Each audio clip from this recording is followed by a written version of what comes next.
Welcome to my channel tele online class. आज की video में हम करेंगे प्राइस लेवल।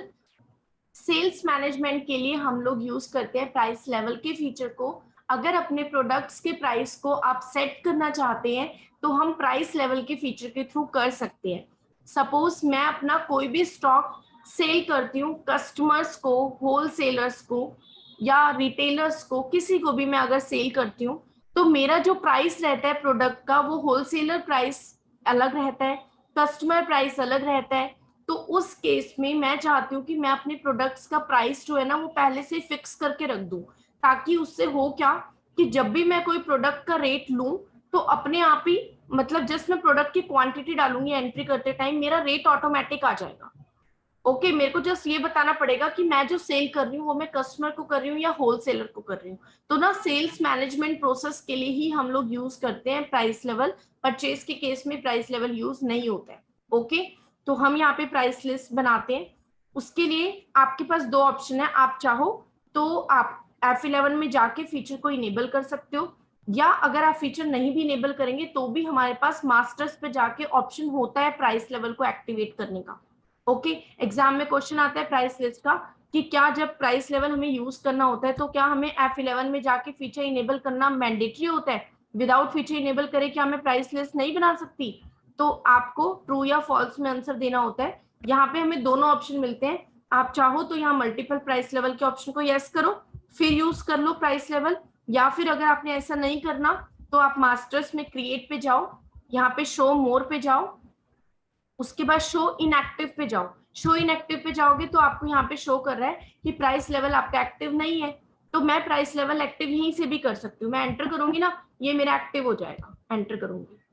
एंड मेरे से यहाँ पे क्या कह रहा है कि कंपनी प्राइस लेवल बनाओ, आप किसके अकॉर्डिंग सेल करते हैं। तो मैंने कहा यहाँ पे मैं होलसेलर के अकॉर्डिंग सेल करती हूँ। तो मैंने एक होलसेलर बना लिया और एक कस्टमर बना लिया कि मेरी जो सेल होती है वो होलसेलर्स को होती है और कस्टमर्स को होती है। तो मैंने दो अपने प्राइस लेवल बना लिए। ओके, अब यहाँ पे आता है प्राइस लिस्ट स्टॉक ग्रुप या price list stock category. Price list stock group और स्टॉक कैटेगरी मींस अगर आपने स्टॉक ग्रुप मेंटेन किए हुए हैं, आपने स्टॉक कैटेगरी मेंटेन की हुई है और आप स्पेसिफिक ग्रुप वाइज अपने स्टॉक का रेट सेट करना चाहते हैं, स्पेसिफिक कैटेगरी वाइज स्टॉक का रेट सेट करना चाहते हैं, तो उसके लिए हम लोग यूज कर सकते हैं। बट मैंने अभी कुछ ज्यादा आइटम्स इसमें बनाई नहीं है ना, तो मैं सबसे पहले तो स्टॉक आइटम कुछ क्रिएट कर लेती हूँ जिससे मैं उस आइटम का रेट फिर फिक्स कर पाऊंगी। तो मैंने दो आइटम्स अपनी क्रिएट कर लिए, एसी और फैन, मैंने दो आइटम क्रिएट किए हैं। एंड इसमें मैंने कोई भी ग्रुप का भी यूज नहीं किया है, जरूरी नहीं है ग्रुप बनाना। अगर आपने बना रखे है तो आप स्पेसिफिक ग्रुप ले सकते हैं, स्पेसिफिक कैटेगरी ले सकते हैं, अदरवाइज अगर नहीं लिया तो ऑल आइटम्स आप ले सकते हैं। ओके, जैसे मैंने अभी स्टॉक ग्रुप पिक किया तो स्टॉक ग्रुप नेम में अभी ऑल आइटम्स ही आ रहा है, क्यों? क्योंकि मैंने ग्रुप क्रिएट ही नहीं किया। ओके, ऑल आइटम्स लेंगे। प्राइस लेवल में आपने कस्टमर के अकॉर्डिंग पहले प्राइस फिक्स करना है तो आप कस्टमर ले सकते हैं। एप्लीकेबल फ्रॉम में यहाँ पे 1 अप्रैल हम डेट दे सकते हैं कि जो मैं प्राइस फिक्स करूंगी वो कौन सी डेट से एप्लीकेबल होंगे। ओके, तो यहाँ पे 1 अप्रैल ले लिया। मेरे पास लिस्ट ऑफ आइटम्स में आइटम शो कर रही है कि कौन कौन सी आइटम्स के लिए आप फिक्स करना चाहते हैं। जरूरी नहीं है जितनी आइटम बनी है सबके लिए फिक्स करना है, आपकी मर्जी है। अभी जैसे मैं एसी के लिए फिक्स करती हूँ। एंड एक चीज ध्यान देना कि अभी कस्टमर के लिए फिक्स कर रही हूँ तो मेरे को आई थिंक क्वांटिटी मेंटेन करने की जरूरत ही नहीं है, क्योंकि कस्टमर कभी भी मेरे से कोई भी प्रोडक्ट बहुत ज्यादा नहीं लेगा, बल्क में थोड़ी ना लेगा, 10-20 एसी थोड़ी ना लेगा कस्टमर, वो एक एसी लेगा या मैक्सिमम 2 एसी लेगा एक बारी में।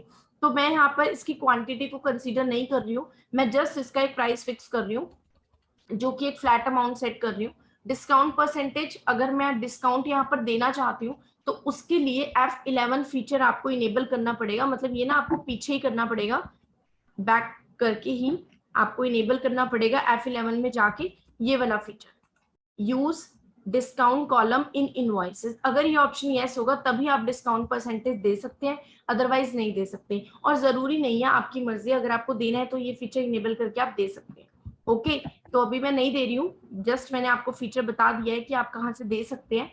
एंड उसके बाद अब मैं आ जाती हूँ यहाँ पे प्राइस लिस्ट पे, दोबारा से कस्टमर के अकॉर्डिंग प्राइस फिक्स कर रही हूँ। एसी का फ्लैट अमाउंट मैंने एक सेट कर दिया 25,000, डिस्काउंट मैंने कुछ दिया नहीं है। फैन का प्राइस मैंने फिक्स कर दिया 2500। ओके, तो ये मैंने कस्टमर के अकॉर्डिंग एसी का और फैन का प्राइस दे दिया। अब मैं होलसेलर के अकॉर्डिंग कर रही हूँ एंड इसमें क्वांटिटी कंसीडर करूंगी क्योंकि होलसेलर में से ज्यादा सामान खरीदेगा। तो मैं यहाँ पर लेती हूँ क्वांटिटी कुछ भी, मतलब अभी तो मैं जस्ट अज्यूम करके कुछ भी फिक्स कर दूंगी, बट आपको समझ आना चाहिए कि कैसे यूज हो रहा है, फीचर कैसे वर्क कर रहे हैं।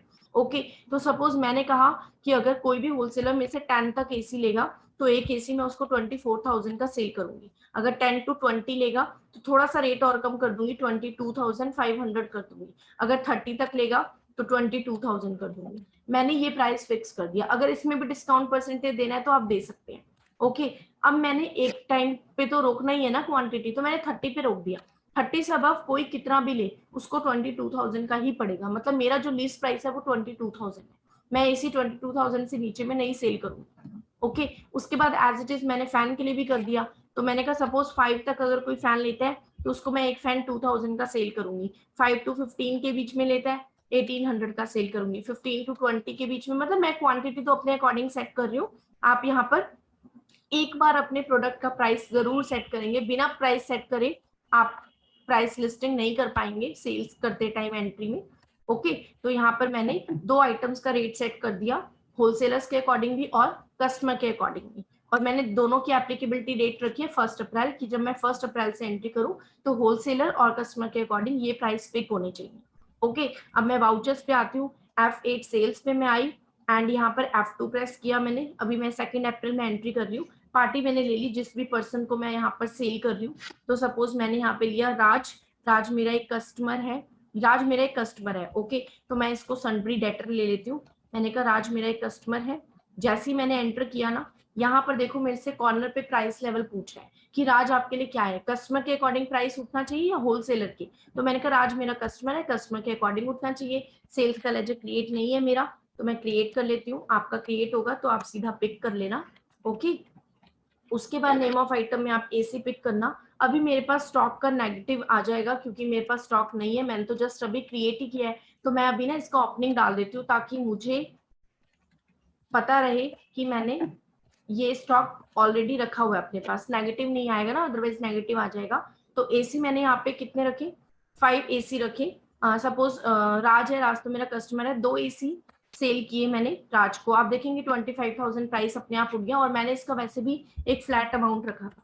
ओके, फैन मैंने लिया। मैं यहाँ पर लेजर को ऑल्टर कर रही हूँ कंट्रोल एंटर से, लेजर को नहीं आइटम को। फैन और एसी मेरी आइटम है, तो मैं कोई भी लेजर को भी अगर आप ऑल्टर करना चाहते हैं, आइटम को भी करना चाहते हैं, कंट्रोल एंटर से करते हैं। ओके, तो यहाँ पर मेरे पास नीचे ओपनिंग बैलेंस आता है। मैं यहाँ पे ना इसका ओपनिंग बैलेंस डाल देती हूँ। ओके, तो मैंने ये डाल दिया। अब उसके बाद मैंने कहा फैन भी एक फैन लिया तो रेट देखो अपने आप आया। मुझे रेट डालने की जरूरत ही नहीं है, अकॉर्डिंग टू प्राइस लेवल जो मैंने ऊपर सेलेक्ट किया हुआ है अपने आप मेरी आइटम्स का प्राइस पिक हो जाएगा। मुझे जस्ट क्वांटिटी देनी है कि कस्टमर है या होलसेलर है, उसने मेरे से कितना सामान खरीदा है। ओके, अब हम ऐसे एक होलसेलर भी बना के देख लेते हैं। सपोज मैंने यहाँ पे लिया चंदन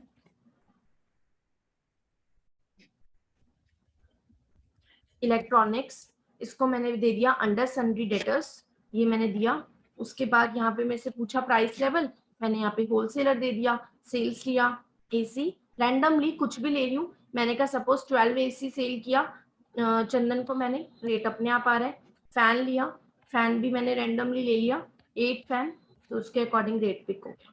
ओके, अब नीचे जो टैक्स वगैरह होगा वो तो लगेगा ही, जीएसटी वगैरह जो भी हम लोग यूज करेंगे। अभी तो मैं टैक्स को यूज नहीं करना बता रही, तो इसलिए मैं जीएसटी नहीं लगा रही हूँ, अदरवाइज एक प्रॉपर इनवॉइस बनेगा। ओके, तो हम यहाँ पर देखते हैं रेट हमारा अपने आप आ चुके हैं होलसेलर्स और कस्टमर के अकॉर्डिंग।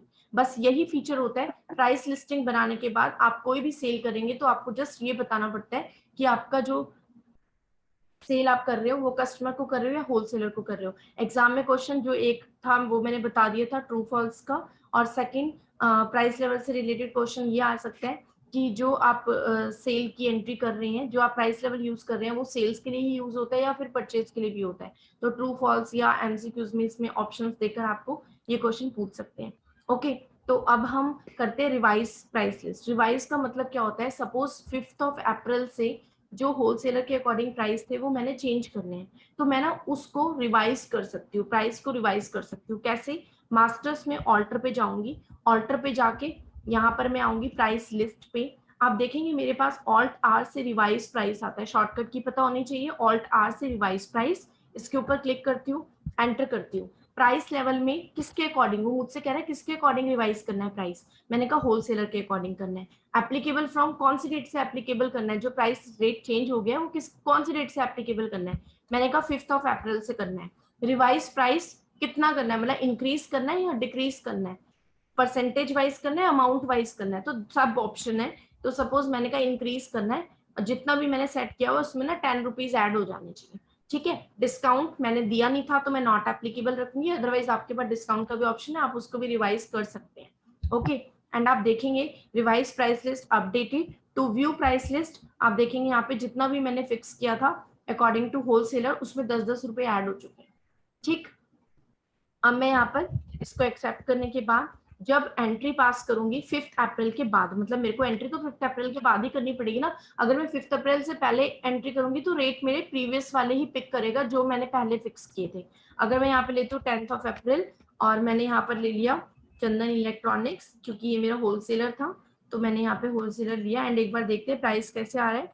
एसी सपोज 2 एसी लिए तो आप देख सकते हैं 24,010 रुपीज आ रहा है, मतलब ये 10 रुपीज ऐड होके आ रहा है। क्यों? क्योंकि मैंने आफ्टर 5 अप्रैल सेल करी है और मैंने जो रिवाइज किया था प्राइस वो 5 अप्रैल के बाद किया था। ओके, तो ये होता है हमारा price level according to customers, wholesalers, retailers. आप अगर मेंटेन करना चाहते हैं तो आप प्राइस लेवल मेंटेन कर सकते हैं। आई होप आपके लिए यूजफुल रहेगा। Thank you so much for watching this video.